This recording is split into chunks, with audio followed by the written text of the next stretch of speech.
Welcome everyone, TheDerpHog here. Today I'll be talking about Interstate 87. No, not the one in New York, the one in North Carolina. Interstate 87 was first established as a route back in 2015 because of the Fixing America's Surface Transportation Act.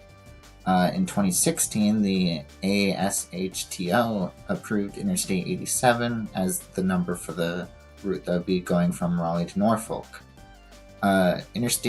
Parts of Interstate 87 was already existed as Interstate 495, which that route was approved in 2013. It would extend from Raleigh to Rocky Mount, and then a few years later, Interstate 87 came on the scene, so that route would be now Interstate 87. So 495 was decommissioned for Interstate 87, and all the mile posts and exits were switched over in 2019. Right, as of now, Interstate 87 is only 13 miles long and goes from Raleigh to the Knightdale area. It's proposed to go to Norfolk or the Hampton Roads area too, and will be 168 miles long. Now let's look at the exits along this route. So right now, its first 2 miles are concurrent with Interstate 440, so it would be 40 East, exit 16 off of I-440, and then Pool Road, which would be the next exit, and then finally it gets its own set of numbers after it's done after its concurrency with I-440. Instead of going east, the exit 3 is I-440 West, and exit 4 is New Hope Road, and 6 is Hodge Road, and exit 7 is Interstate 540, and then exit 9 is Smithfield Road, 11 is Wendell's Falls Parkway, exit 13 is US 64 Business, and southbound exit 14 is Rollsville Road. As of now, the highway ends here, but when it's extended in the future, here are some major exits. It'll intersect.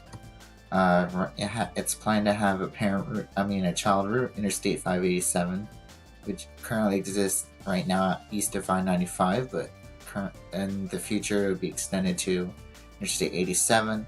That'll be exit 20, and then another 28 miles later it will intersect Interstate 95, and then another 50 miles later US 64 will leave the highway and continue eastwards towards the Outer Banks, and then US 13 is concurrent for a brief moment, and then that'll leave at exit 112, and then another 40 miles later, Interstate 17, the one it's concurrent from the US 1764 exit, that'll leave it for a little bit, and then it'll rejoin with US 17 5 miles down the road, and it'll also intersect US 158.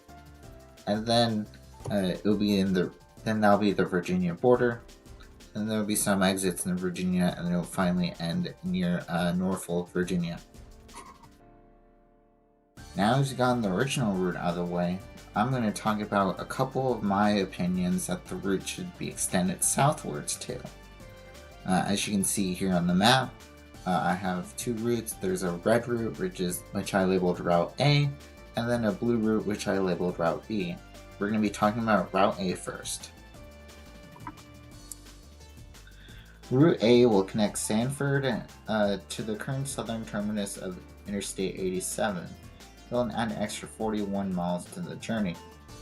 All current exits would be added 41, making Interstate 87 the third 200 plus mile interstate here in North Carolina. Some major intersections include current US 1 exit 71, is US 15 and 501 split, and current US 1 exits 93, which is currently North Carolina 540 toll road, and including the US 1 exit 98, which is US 64 West, and then the one where 440 forms, that would be also an important exit. And it will make, like I said earlier, it will make all the current exits add 41, including the future ones, and so 587 except that instead of exit 20, it'll now become exit 61, and then Interstate 95 will now become exit 89, and plus now make the entire interstate 209 miles long. This will benefit people from the Sanford area and people who live along that Bear US 1 corridor and here in the Triangle connect to the state capital and beyond to Norfolk. Plus, it gives a reason to renumber Interstate 540 to Interstate 287 because it will intersect 540 twice, and plus 540 does not fit in the grid of the 3-digit interstate rules. The 5 is supposed to be a spur into the route, but it's an entire loop, so therefore 287 would make sense and 540 does not. Just one quick announcement, Book 19 is roughly 70% finished. It'll be out soon. If you want to check out the other 18 interstate guidebooks, click my website link down in the description below. Now on to Route B. The second route, or Route B, will start at the US 1 North Carolina 540 toll road intersection, or exit 93, and will continue towards to the current terminus of Interstate 87. This route will add 17 miles to the journey, making it 185 miles long. Some major exits along this route include the North Carolina 540 toll road exit, the US 64 exit, which US 64 will go west, the Interstate 40 and 440 and US 1 interchange, and then it'll hop on to Interstate 40 East for 10 and 8 miles, and then be concurrent for Interstate 440 for 2, and then it'll make its current exits all at 17, including the future exits, so it will end at mile 185 instead of 168. So if it starts here, it will benefit all those who live like south of Raleigh and Apex and Cary, all get to the interstate quicker. So they don't have to go through southeast Raleigh to get to the interstate. They can just hop on 540 and go east for a couple miles, and boom, there's the interstate. And plus, it'll intersect 540 twice, making it a good fit for Interstate 287 in North Carolina toll 287.